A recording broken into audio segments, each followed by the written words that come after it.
En el nombre del Padre, y del Hijo, y del Espíritu Santo. Dios te salve María, llena eres de gracia, el Señor es contigo. Bendita tú eres entre todas las mujeres, y bendito es el fruto de tu vientre, Jesús. Santa María, Madre de Dios, ruega por nosotros pecadores, ahora y en la hora de nuestra muerte. En el nombre del Padre, y del Hijo, y del Espíritu Santo. Amén. Cuando nos acercamos a las vidas de los santos, creo que todos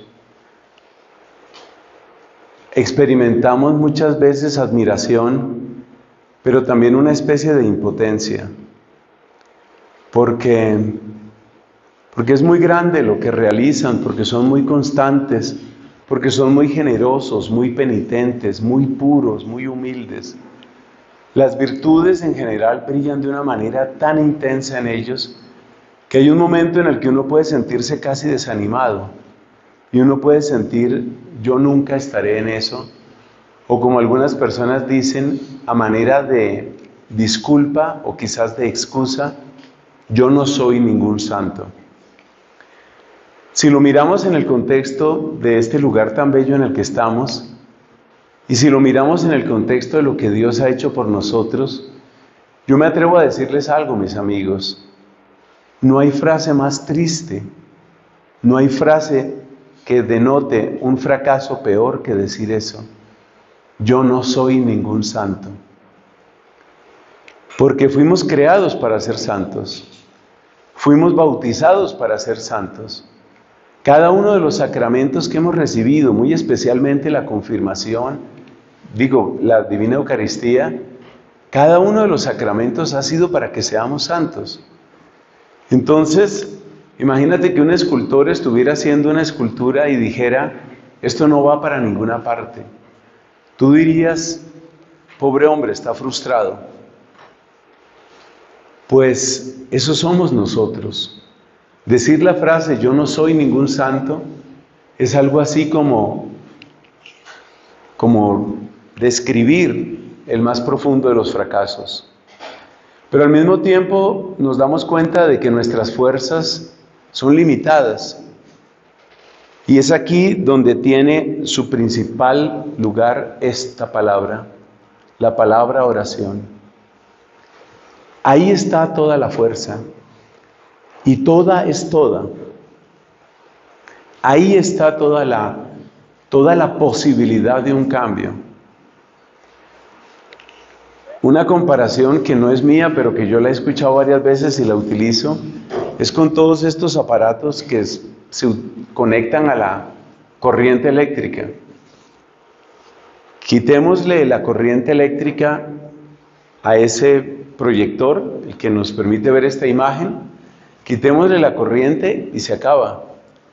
Quitémosle la corriente al computador y muy pronto la pila, que esa también es una imagen muy interesante, la pila empieza a decir, ¡ey, me estoy muriendo! Y se muere.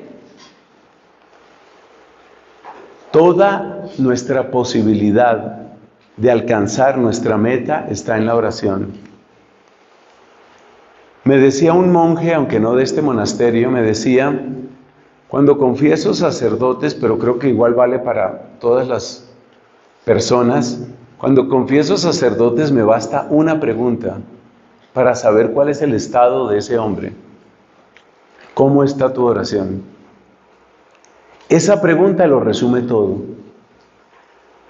Y si nos hiciéramos esa pregunta o si trasladáramos esa pregunta a otros ámbitos, sería muy interesante. Imagínate, por ejemplo, una pareja que tiene dificultades, tienen sus problemas, tienen sus discusiones, y en vez de empezar con ese juego que todos conocemos de tú tuviste la culpa, no, fuiste tú, no, primero tú, imaginémonos que la primera pregunta que hiciera un consejero, un sacerdote fuera, a ver, hermano, ¿cómo está tu oración? Y tú, señora, ¿cómo está tu oración?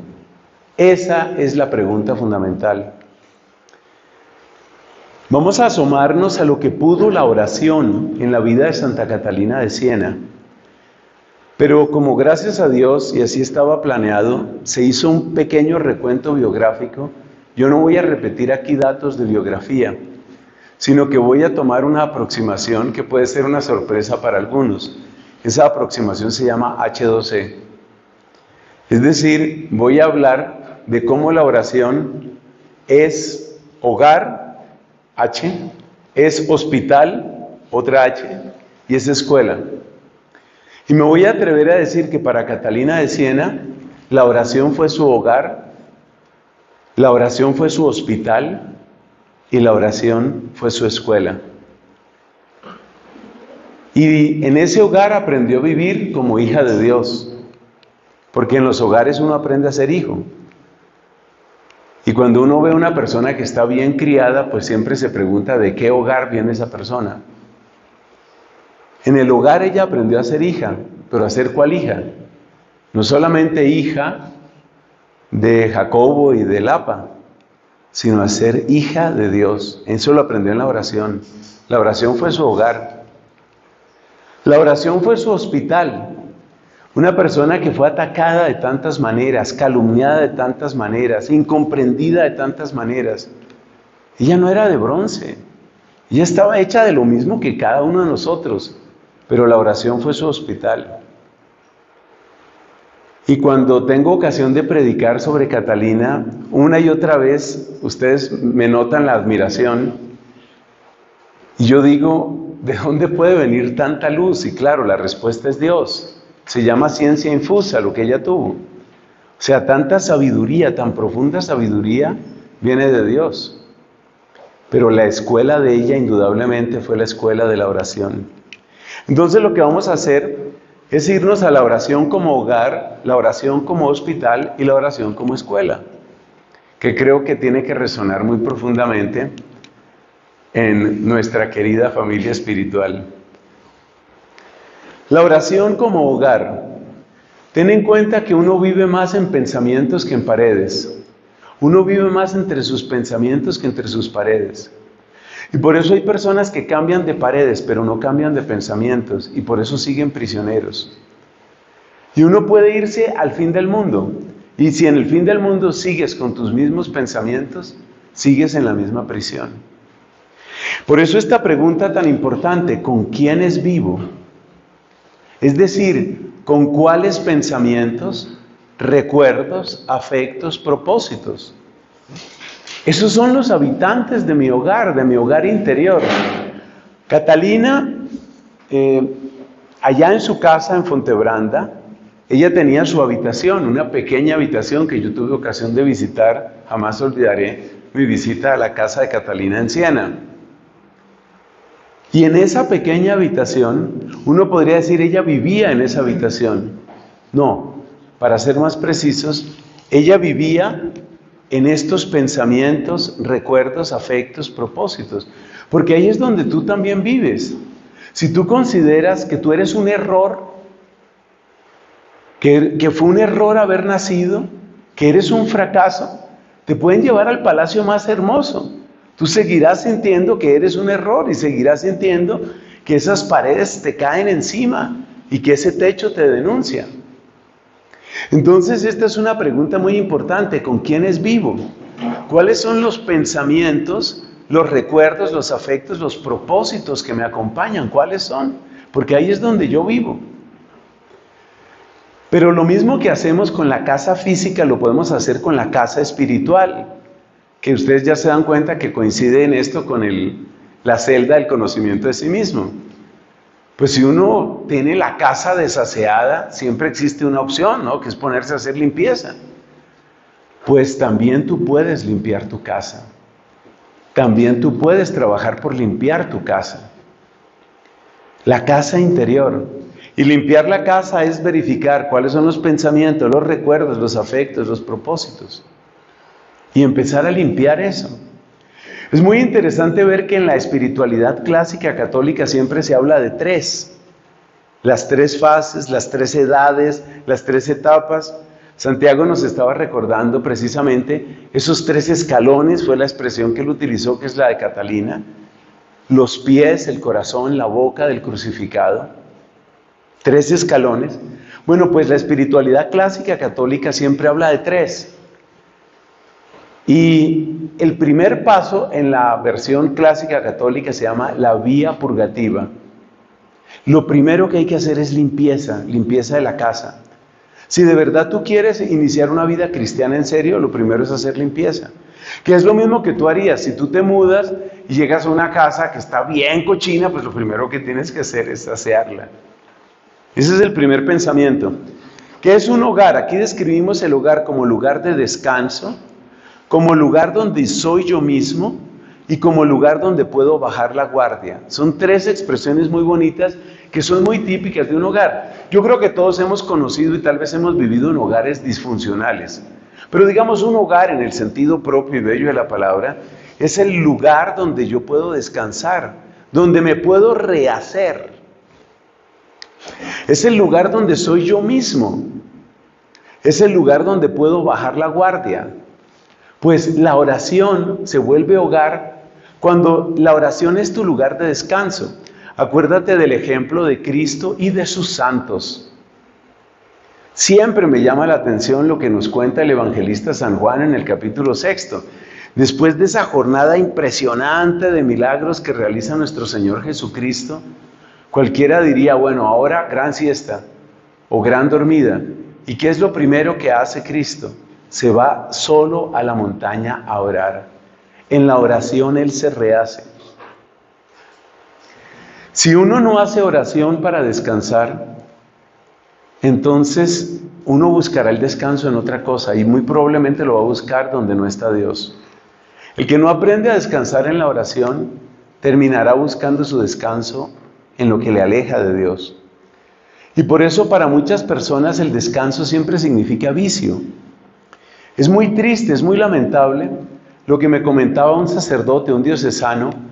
Bueno, él lo decía de un departamento de Colombia, el departamento de Boyacá, pero en muchos otros lugares sucede eso. Decía él, estos labriegos, estos obreros trabajan tan duro, pero cuando llega el viernes en lo único que piensan es en su borrachera. Es decir, el que no encuentra, el que no busca y encuentra su descanso en Dios, ¿en dónde lo va a buscar y qué consecuencias va a traer eso? También podemos decir que el hogar es el lugar donde soy yo mismo. Muchas veces, no seamos tan crueles, no hablemos de que uno vive con máscaras, aunque probablemente es cierto, pero no digamos que vivimos con máscaras, sino simplemente en los distintos lugares uno también tiene que portarse de distintas maneras. Por ejemplo, si llego al trabajo y tengo un problema muy grave, qué sé yo, con uno de mis hijos o con mi esposa, y llego al trabajo, pues yo no puedo llegar al trabajo a que todo el mundo gire en torno al problema que tuve con mi esposa, con mi esposo, con mi hijo, con mi papá. Yo no puedo hacer eso. Entonces, hasta cierto punto, el trabajo es el lugar donde me toca ponerme una máscara, no la llamemos máscara. Tengo que tomar una actitud, dejar aparte mi dolor, dejar aparte mi problema y decir, después volveré a pensar en eso, como que pongo eso en pausa, como que lo encierro en un recipiente, lo meto en la nevera y digo, por ahora toca trabajar. Pero hay un lugar, cuando el hogar es sano, el lugar donde uno puede ser uno mismo se llama el hogar. Y es muy bonito eso, tener un lugar donde tú puedes ser tú mismo. Eso no significa que sea un lugar de violencia, porque también existe el caso de personas que llegan a la casa y es como se dice popularmente, a desquitarse con los de la casa, desquitarse de lo que han recibido en la calle o en el trabajo o en la escuela, en el colegio. No es la idea, pero que tengas un lugar donde puedes ser tú mismo. Y esto nos conecta con la oración, porque la oración es la que nos lleva a nuestra verdad, la que nos lleva a nuestra conciencia. Esta es una hermosa oración. Aquí me tienes, Señor. Esa es una hermosa oración. Hasta cierto punto, toda oración debería empezar por un acto profundo de verdad.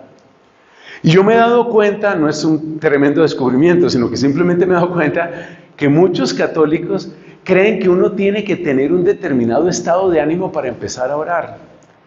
Me acuerdo una vez que le decía a una señora que llegó muy angustiada allá al convento, entonces le decía, empecemos por una oración. Ustedes saben que yo procuro que toda conversación empiece siempre con una oración. Casi siempre hago una Ave María o algo parecido. Entonces le decía yo a esta señora, hagamos una oración. Y me dice ella muy enfática, Padre, espéreme, me tranquilizo. Me llamó la atención eso. Es decir, como que yo tengo que estar tranquilo, tengo que estar tranquila y ahí sí empiezo a orar. Y la pregunta es, ¿tengo que estar tranquilo para orar? ¿O será más bien la oración la que al fin me tranquiliza? Entonces, si nosotros vamos al libro de los Salmos, que por supuesto es una referencia eterna y profundísima de oración, si nos vamos al libro de los Salmos, ¿qué encontramos? Los salmistas parece que no se tranquilizaban mucho para orar. Ellos oraban con lo que tenían, ellos oraban con su angustia. Si estaban angustiados, oraban a partir de la angustia. O sea, no tienes que ponerte otra máscara cuando vayas a orar. Si estás muerto de rabia, tu oración empezará con rabia. Si estás muerto de tristeza, tu oración empezará con tristeza. Un ejemplo típico es ese salmo que utilizó nuestro Señor Jesucristo en la cruz. Dios mío, ¿por qué me has abandonado? A pesar de mis gritos, mi oración no te alcanza. Ese salmo está describiendo un estado de ánimo y es muy importante que yo tenga este elemento de verdad. Me siento muy triste, me siento muy mal. Si por ejemplo una chica tenía a su novio y lo amaba entrañablemente, las cosas se dañaron, lo perdió, ¿qué quiere decir? ¿Que cuando ya esté tranquila y serena y haya hecho su duelo, podrá volver a orar? No. Ella tiene que empezar a orar desde su dolor, desde su duelo. La idea es que la oración acompañe todo lo que tú eres, acompañe tu verdad. Pero por supuesto que no te quedes ahí, no nos vamos a quedar ahí. Eso sí tampoco lo vamos a hacer. Si estoy con rabia, pues no me voy a quedar con la rabia. Si estoy con tristeza, no me voy a quedar con mi tristeza. La oración es hogar también porque es el lugar donde puedo bajar la guardia. Es decir, puedo vivir sin defensa, sin aduanas, sin explicaciones y sin justificaciones. El peor negocio que tú puedes hacer es justificarte delante de Dios. Recordemos que la Biblia nos habla, especialmente en los escritos de San Pablo, nos habla de cómo Dios nos justifica. Y el sentido bello y profundo de justificar en la Biblia no es sacar excusas o disculpas, sino ajustarte, hacer que tú entres en el plan justo de Dios. Entonces, justificarnos en el sentido ese de dar excusas es el peor negocio que podemos hacer. Yo tengo que bajar la guardia. Y es tan hermoso poder decirle al Señor, por ejemplo, cuando uno reconoce su pecado, misericordia, Dios mío, por tu bondad, por tu inmensa compasión, borra mi culpa, lava mi pecado, lava mi culpa, limpia mi pecado. Es tan hermoso bajar la guardia. Eso es realmente llegar a lo que yo soy en realidad. Y esa es una profunda, no es que uno lo haga por esa motivación, pero esa es una profunda terapia, una profunda y maravillosa terapia. Esta es mi verdad, esto es lo que yo soy, aquí está mi barro, Señor. Entonces, que la oración sea nuestro hogar. Eso significa que tengo que hacer limpieza, por revisar mis pensamientos, recuerdos, afectos y propósitos. Eso significa que poco a poco la oración se vuelva mi descanso.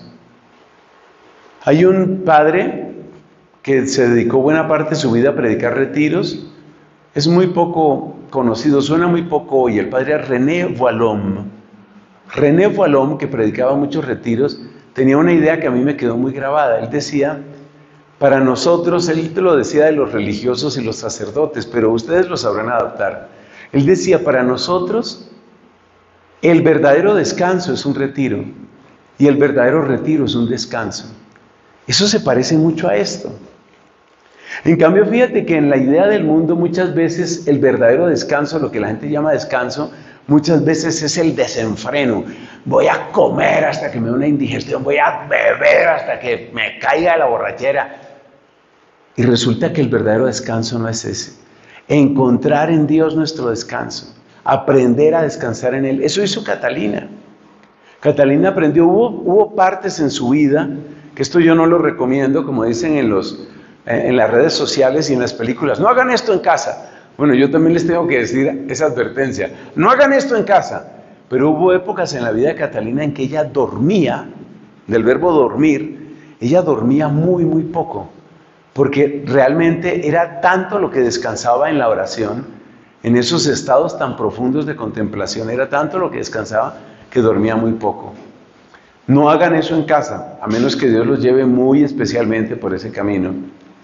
Entonces, que la oración sea nuestro hogar, que la oración sea el lugar donde podemos ser nosotros mismos, el lugar donde bajamos la guardia, el lugar donde, por consiguiente, llegamos a esta palabra, y la destaco por última vez, a nuestra verdad. Y llegar a nuestra verdad significa no solo lo que yo he hecho, sino lo que yo puedo llegar a ser. Mi verdad, y esto es muy importante porque hay una gran confusión sobre ese término, mi verdad no es únicamente, no, mi verdad es esta, mi verdad es que yo soy un miserable, mi verdad es que yo soy un homosexual, mi verdad es que yo soy un adúltero. No, eso es lo que tú has sido.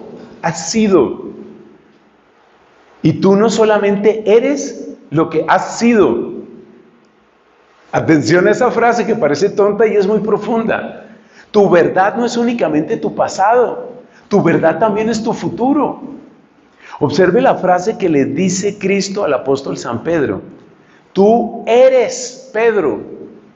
¿Y a qué edad se lo dijo? Yo no sé qué edad tendría Pedro, 40, 50, no sé qué años tendría Pedro. Pero a esa edad empieza la verdad de Pedro. Tú eres Pedro, sobre esta piedra edificaré mi iglesia. Entonces, cuando decimos que la oración nos abre a la verdad, no es únicamente contentarnos con el pasado es lo que tú has sido.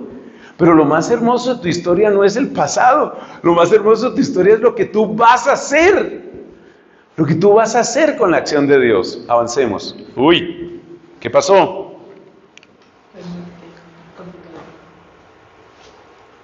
Gracias.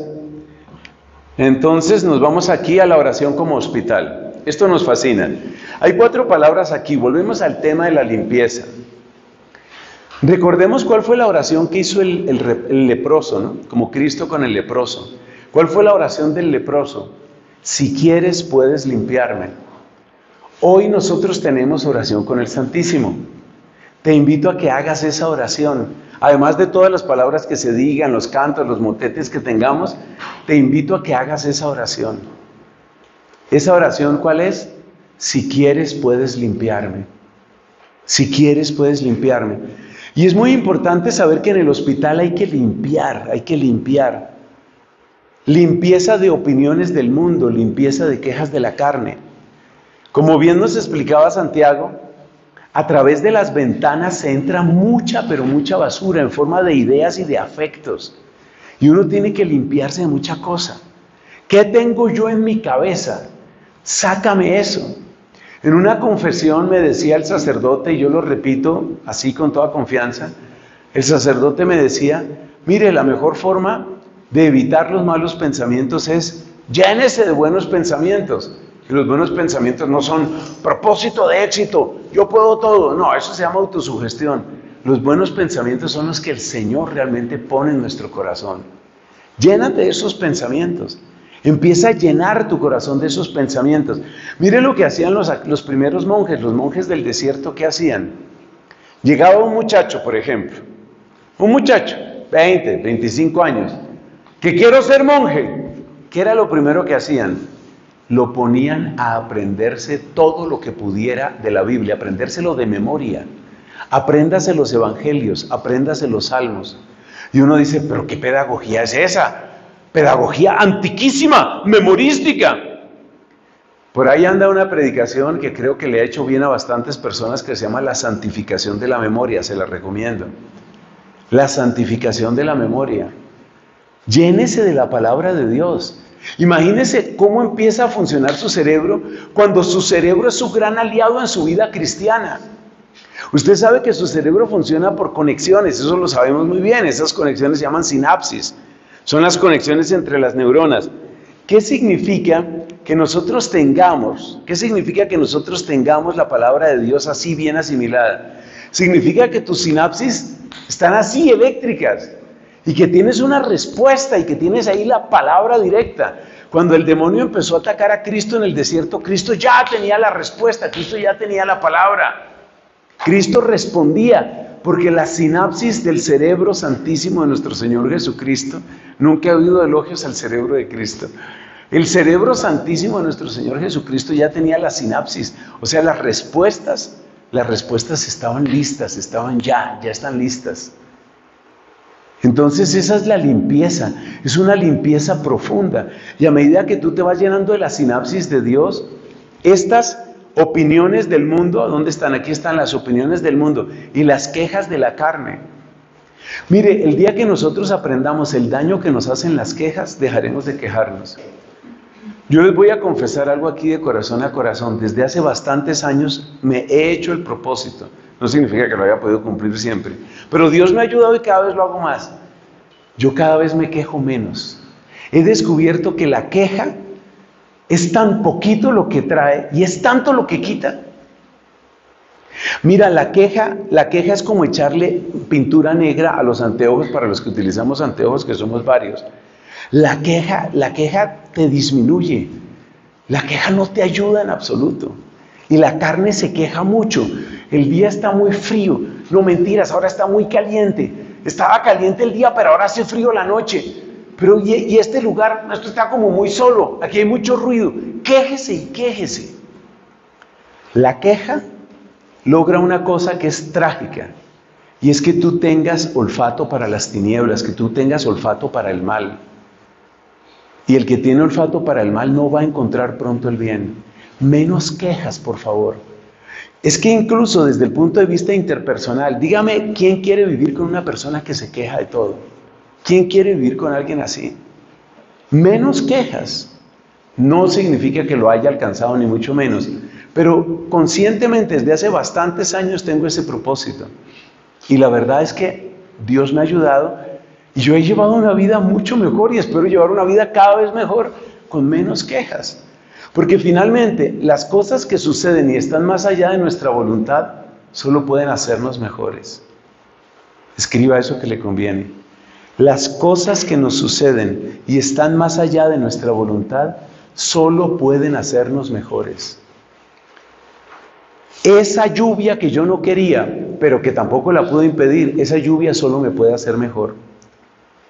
Esa persona antipática, sí, eso no significa que yo simplemente soporte la injusticia, pero esa persona antipática, esa persona que no me sirve sino para fastidio, pero que yo no la puedo cambiar, esa persona está ahí con un buen propósito.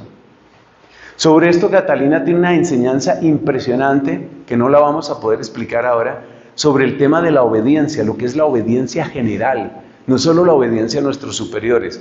Es un tema así, de esos que uno dice, este es el postdoctorado de vida espiritual. Necesitamos sanación, como Cristo a tantos enfermos. En la oración hay sanación, curación de las heridas que dejaron los pecados de otros y los pecados propios.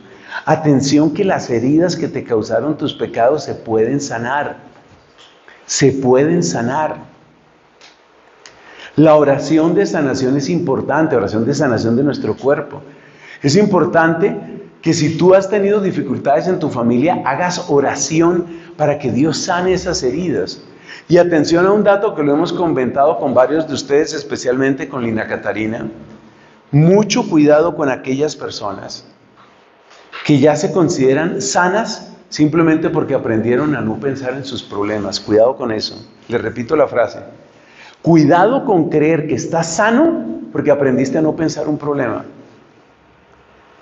Hace unos días hablaba con una muchacha que lamentablemente, como tantas mujeres, a mí como me da rabia esto, pasó por una situación de abuso, porque la rabia que me da es por el porcentaje de mujeres que han sufrido esto.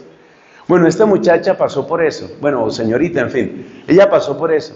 Y ella me decía, yo no sabía que eso me afectaba tanto. Yo no sabía que eso me afectaba tanto. Y yo creía que como no pensaba, de ella es que viene esta frase, yo pensaba, ¿cómo es? Yo creía que como no pensaba en eso, ya lo tenía sanado. Son dos cosas distintas. Adiestrar tu cabeza para que no piense es una cosa. Sanar es otra cosa. Entonces, esta es la verdadera sanación. Mire, como lo han dicho muchos y muy buenos sacerdotes, ¿cuándo sé yo que estoy sano de algo? Cuando lo puedo pensar serenamente, cuando lo puedo mencionar serenamente, cuando lo puedo recordar serenamente. El hecho de que yo haga entrenamiento cerebral para no pensar en una herida no significa que la he sanado. Más bien, lo que hay que temer es que esa herida está peor que nunca. Cuidado con eso. Entonces hay que pedir la verdadera sanación. Y esa sanación Cristo la trae. Y es una cosa maravillosa. Liberación como Cristo a los posesos. ¿Por qué necesitamos liberación? Necesitamos liberación porque el enemigo, estas son palabras del exorcista súper conocido Gabriel Amor, fallecido hace pocos años, dice, estas son palabras de Gabriel Amor que me quedaron grabadas: el demonio siempre nos hará todo el daño que le sea posible. Siempre nos hará todo el daño. Esa expresión la utilizaba el Padre Amor para hablarnos a nosotros los sacerdotes, diciendo, algunos sacerdotes creen que no meterse con el demonio, o sea que tener como buena educación con el demonio, es una manera de que el demonio nos ataque menos. Entonces decía él, hay sacerdotes que no se meten con temas del demonio y procuran no mencionar nunca al demonio, y como si portándose bien con el demonio me va a tratar bien. El demonio no sabe de justicia. El demonio no sabe de equidad, el demonio no cumple ningún compromiso, el demonio siempre nos hará todo el daño que nos pueda hacer. Entonces nosotros no vivimos obsesionados con el tema del demonio, pero sí necesitamos liberación, sí necesitamos liberación. Recordemos que la liberación tiene dos dimensiones, así como según Santo Tomás de Aquino son dos las acciones principales de los ángeles, tanto de los ángeles buenos como de los ángeles caídos. Entonces, en el caso del demonio, que es lo que tiene que ver con liberación, ¿cuáles son las dos acciones principales del demonio con respecto a nosotros? Hay una acción del demonio que se llama la acción ordinaria y hay una acción que se llama extraordinaria. La acción extraordinaria es la que tiene que ver con las infestaciones, la que tiene que ver con los ataques directos, como le pasaba al Padre Pío, como le pasaba al Santo Cura de Ars, y la que tiene que ver con las posesiones. Esas son acciones extraordinarias. Según el parecer de reconocidos exorcistas, y vuelvo a mencionar a Gabriel Amor, la acción extraordinaria del demonio es realmente poco frecuente. Lo frecuente, y por eso tenemos que pedir todos esta liberación, lo frecuente más bien es la acción ordinaria.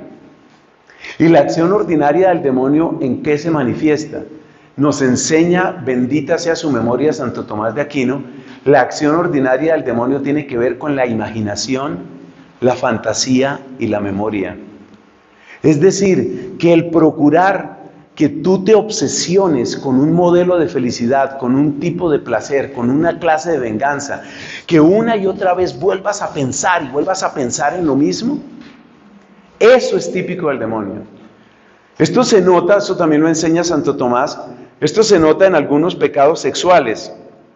Por ejemplo, la persona que sabe que está destruyendo su hogar, pero sigue buscando, por ejemplo, a esa mujer que le parece encantadora, le parece la reina de belleza, le parece lo máximo, está obsesionado con ella. Esas obsesiones tienen mucho que ver con esto.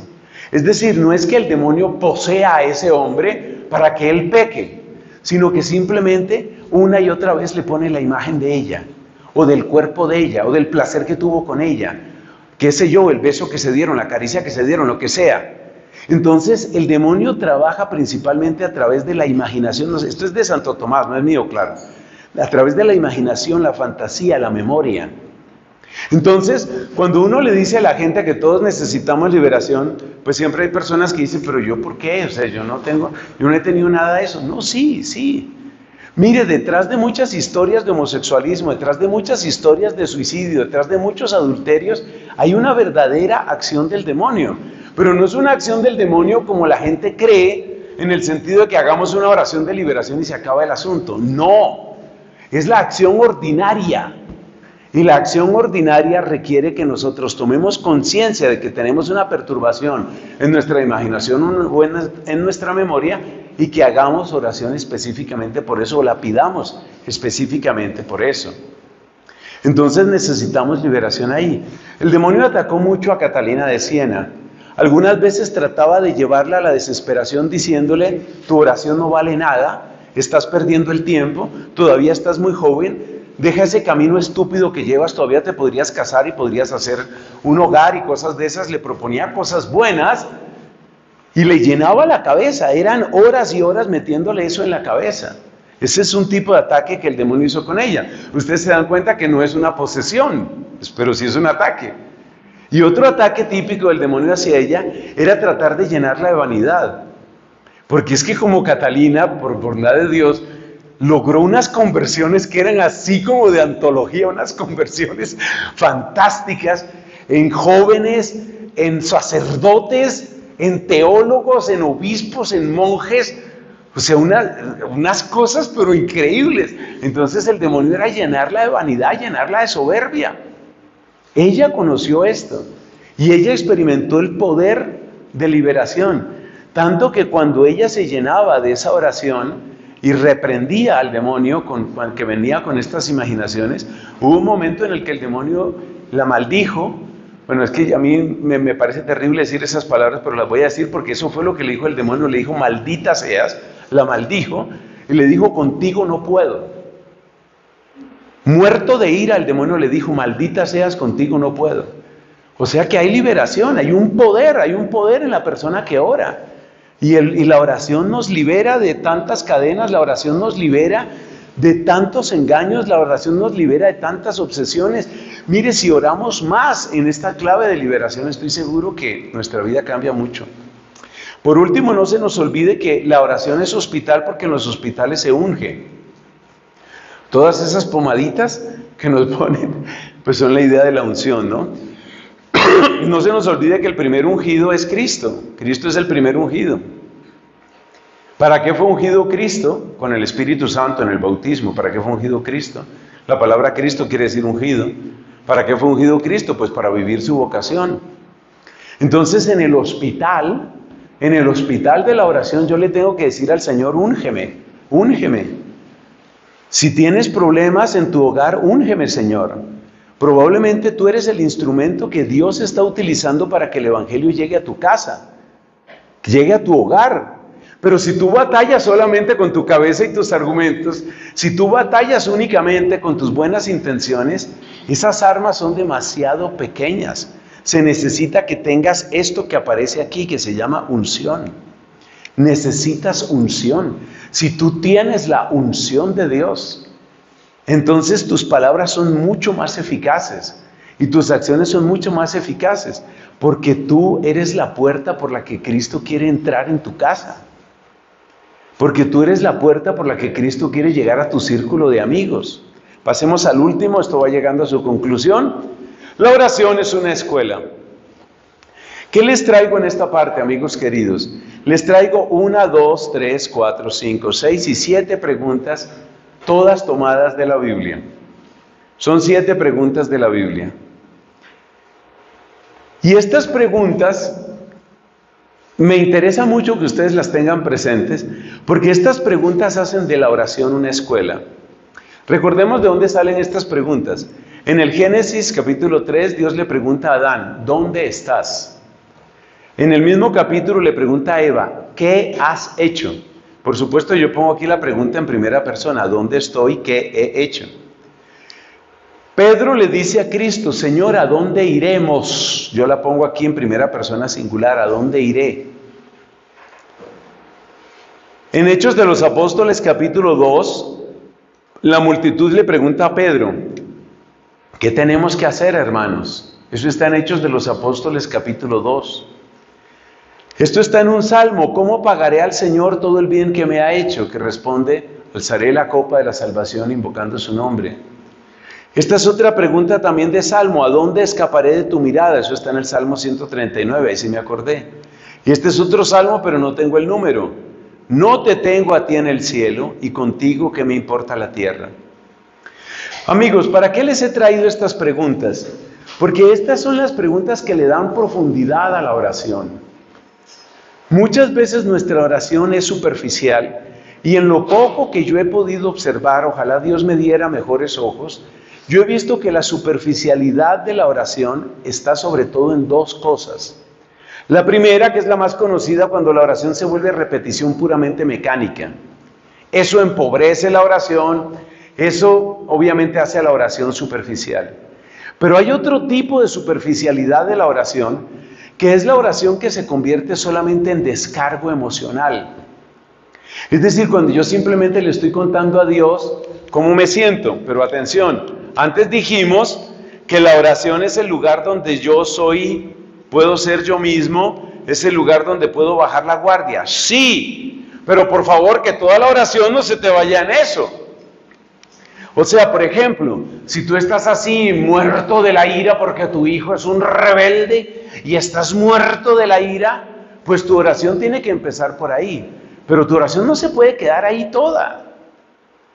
Entonces, estas preguntas, estas 7 preguntas que están escogidas de la Biblia, del Antiguo y del Nuevo Testamento, sobre todo de los Salmos, estas preguntas son para darle profundidad a la oración. Haz la prueba, es lo único que te puedo decir, haz la prueba de hacer ese tipo de preguntas. Hazte la prueba de preguntarte dónde estoy en mi vida, dónde estoy en mi camino, dónde estoy. O incluso casi físicamente preguntarte, ¿dónde estoy? Estoy en tu casa, Señor. ¿Qué significa para mí estar en tu casa? ¿Dónde estoy? Estoy en tu presencia. ¿Qué significa para mí estar en la presencia del Señor? Estas son preguntas que le dan profundidad a la oración. Muchas veces nosotros sentimos que nuestra oración es superficial, bien porque se queda en una repetición mecánica. No es que estén mal las repeticiones, están mal las repeticiones mecánicas. Bien porque nuestra oración se queda en una repetición mecánica, o bien porque nuestra oración se queda en un puro descargo emocional. Para que la oración tenga profundidad requiere de esto, de este tipo de preguntas. ¿Qué es lo que he hecho? Esta pregunta yo la quiero mucho, porque cuando yo le di la espalda a mi vocación, que ustedes saben que esa parte de mi vida a mí me duele, yo recibí mi primer llamado vocacional a los 15 años de edad. Después llegó todo el tema de la ciencia, la física, la fama y todo eso, y lamentablemente yo le di la espalda a Dios. En ese entonces, a la altura de mis 18 años de edad, la Santísima Virgen María me hace un llamado que es una cosa que para mí me despierta la más profunda gratitud, y a partir de ese llamado intenso de la Virgen, entonces yo empiezo a caminar hacia el Santísimo. Y en el Santísimo, mis primeras oraciones, que no eran solo descargo emocional, fueron estas: ¿qué he hecho? Y ahí fue donde yo me di cuenta, no que me haya terminado de sanar de eso, pero donde me di cuenta todo el egoísmo con el que yo estaba viviendo. Yo era una persona que vivía solo para mí. Entonces estas preguntas son para la profundidad. ¿A dónde iré? ¿Qué debemos hacer? Haz la prueba de hacer estas preguntas. ¿A dónde escaparé de tu mirada? O esta para los momentos de tribulación: no te tengo a ti en el cielo, contigo ¿qué me importa la tierra? Estas preguntas, estos apuntes yo se los voy a pasar a todos ustedes, no se preocupen. Estas preguntas son importantísimas, porque estas preguntas le dan solidez, le dan profundidad a la oración. Yo doy gracias a Dios porque ella, Catalina, vivió la oración como hogar, como hospital y como escuela. Y que ella, que tuvo ese comienzo, nos enseñe también a empezar en serio una vida de auténtica oración. Gloria al Padre, y al Hijo, y al Espíritu Santo. Como en el principio, ahora y siempre, por los siglos de los siglos. Amén.